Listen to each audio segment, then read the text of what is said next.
keduanya hari Minggu, Pak Krisnamurti masuk ke sel tersebut yang lamanya saya tahu namanya sel T. Dia masuk ke sel T, lalu dia bilang, ayo Jess, saya mau ngomong gitu kan. Ya udah, saya keluar. Terus saya dibawa ke satu ruangan yang akhirnya saya tahu ruangan staff. Saya duduk di situ berhadap-hadapan, lalu pintunya dibuka, di depan situ ada kayak meja piket penjaga. Pak Krisna bilang, duduk ya kalian di situ liatin, jadi saya ini nggak ngapa-ngapain gitu. Terus, jadi mereka di depan, tapi mereka sepertinya tidak bisa mendengar percakapan kita. Lalu saya duduk di ruangan itu berdua dengan beliau. Lalu dia mulai mengobrol dengan saya. Pertamanya dia bilang, saya menjatuhkan harga diri saya untuk turun ke tahanan. Dia bilang. Bagaimana? Saya menjatuhkan harga diri saya untuk turun ke tahanan. Kata siapa? Krisnamurti, Bapak Krisnamurti. Lalu saya diam aja. Lalu dia mulai menceritakan kalau saya itu sebenarnya bingung menangkap kamu ini bagaimana. Tapi saya berdoa dan saya yakin demi Allah saya harus menandatangani surat penangkapan kamu untuk ditahan di sini. Saya mempertaruhkan jabatan saya untuk menjadikan kamu sebagai tersangka itu. Lalu saya hanya diam saja di situ. Lama-lama lalu dia mulai bercerita, ini ganti pakai bahasa Inggris ngomongnya. Oh, bahasa Inggris pakai ya. Bahasa Inggris dia bilang, dulu saya lama kerja di PBB, katanya begitu. Saya begini-begini, lama tinggal di New York, seperti itulah. Lalu dia menunjukkan ke saya kalau saya ini sebenarnya hatinya baik. Saya punya kucing kesayangan saya di rumah. Ini ada fotonya nih, saya kasih lihat. Terus ada foto dia lagi meluk kucingnya. Ini ada 15.000 likes, katanya begitu. Terus itu di Facebook, foto Facebooknya dia sama kucing. Terus lalu dia bilang, oh ya saya baru nembak mati teroris kemarinnya, baru-baru ini. Itu kan, saya diam aja dengerin dia Pak. Terus udah gitu, dia bilang begini, kamu ngaku aja katanya, CCTV-nya udah ada, kamu menaruh sesuatu di minumannya Mirna. Itu sudah di zoom berkali-kali, dia bilang. Kalau kamu mengaku sekarang, kamu nggak akan lah dihukum mati. Seumur hidup juga saya nggak kasih. Paling cuma 7 tahun, lalu nanti dipotong-potong apa-apa, paling kamu sebentar lagi keluar. Terus kamu tahu pengacara kamu yang sepupu kamu, saudara kamu itu katanya, dia udah nyerah sama kamu sekarang, dia nggak akan bisa belain kamu lagi. Dan dia nggak dibayar juga kan dia sepupu kamu. Dia nanya begitu. Terus ya saya duduk bengong di situ, saya bingung Pak, ini orang ini maksudnya apa?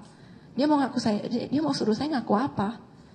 Jadi saya diam aja, saya dengerin dia. Ada saya stres. Berapa lama saudara dikurung di sana? Dikurung di sel T, 4 bulan. 4 bulan di sel itu terus? Gak ada ventilasi? Waktu saya bulan ketiga, ya saya merasa napas saya udah mulai gak enak.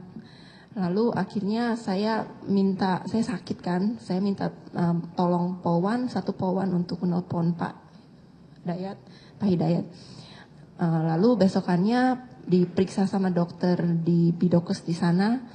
Setelah itu disepakati kalau akan dipasangkan exhaust di kamar itu, di sel itu. Oh, tadinya nggak ada exhaust? Nggak ada. Hanya? Iya begitu aja, ruangan begitu aja. Tutup sama sekali? Pokoknya tembok, pintunya besi setebal gini. Iya. Terus nggak bisa lihat keluar? Cuma lubang A4. Gitu. Itu sebenarnya saudara sakit waktu itu? Iya, karena udaranya mungkin juga tidak baik, karena di tempat itu juga sangat kotor. Ya, karena saya juga sendirian di situ, nggak ada apapun. Saya cuma bisa baca, sama bisa nulis, nggak ada komunikasi dengan, maksudnya saya dikunjungin emang, tapi saya harus ditaruh di tempat yang kecil seperti itu sendirian. 4 bulan. Itu buat saya itu sangat menyeramkan dan menakutkan sekali. Tikus banyak. Pernah satu hari waktu lagi hujan kecoanya pada keluar, banjir dalam sel saya, dan saya harus tidur di situ. Banjir juga harus tidur di situ, saudara? Iya.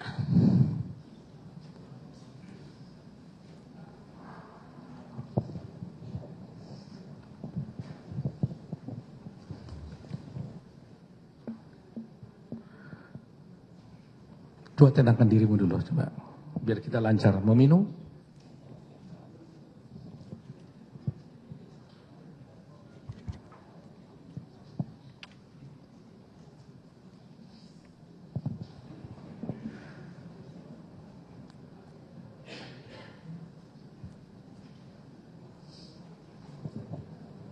Bisa kita teruskan? Bisa. Jadi saudara merasa menderita rupanya di sana ya. Ya siapa yang tidak Pak, itu sangat tidak manusiawi menurut saya. 4 bulan ya?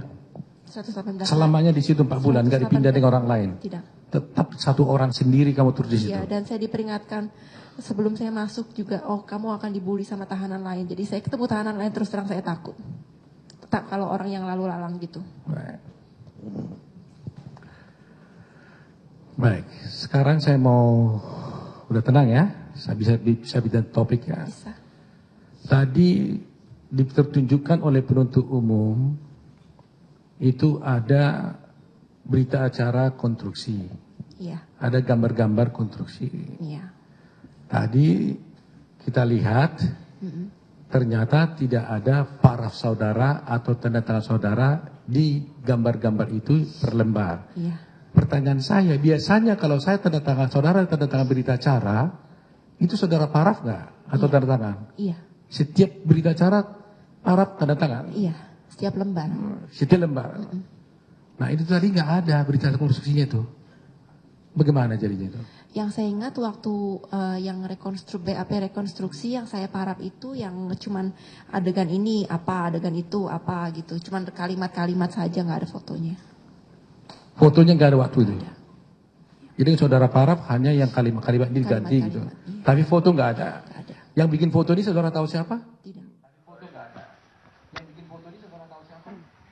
Mbak Rita, ada yang mengejutkan nggak dari penjelasan kesaksian Jessica saat ini? Iya, kalau ini kan bagian dari proses persidangan. Ya. Dan ini sudah memang memasuki tahapan akhir. Oke.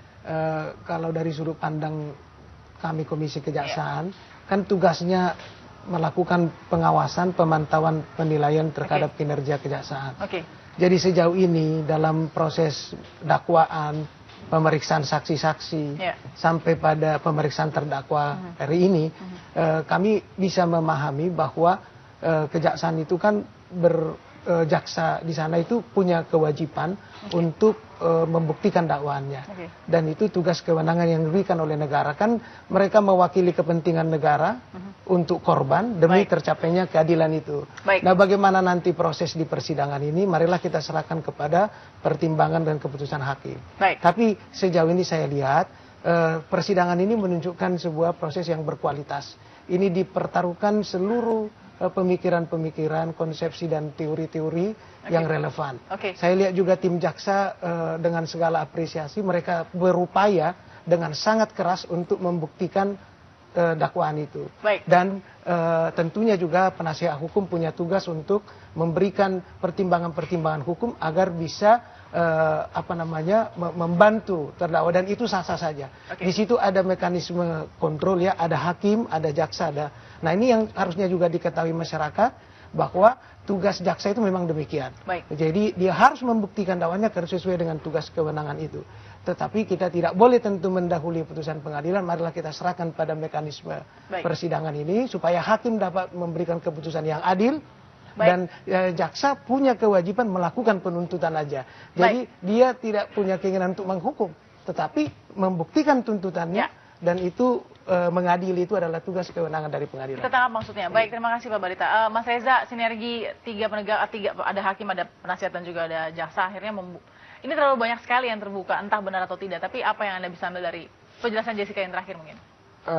Persidangan ini fokus pada satu pertanyaan, apakah Jessica sudah melakukan kejahatan atau tidak. Tapi 26 sesi persidangan, kalau saya simpulkan, berhasil memunculkan satu spekulasi. Apakah memang ada sianida atau tidak yang masuk ke dalam tubuh korban? Itu spekulasi pertama. Yang kedua, 26 sesi persidangan berhasil memunculkan spekulasi berikutnya, yaitu ini pembunuhan atau bukan. Benar, ada sekian banyak ahli yang punya perspektif berbeda-beda, tapi terbuka sebuah spekulasi yang sangat dahsyat, 180 derajat, ini merupakan kejahatan atau meninggalnya korban secara alamiah. Kalau meninggal secara alamiah, no case, tidak ada kasus. Jadi Anda tetap berpendapat masalah sah dan keyakinan ini akan menjadi bahan pertanyaan tepat untuk majelis? Tidak lain tidak bukan kalau memang ada keraguan-raguan, ketidakyakinan, walaupun hanya 0,00001% sekalipun, tetap kembali ke adagium klasik bahwa membebaskan 1000 orang yang bersalah. Baik. Lebih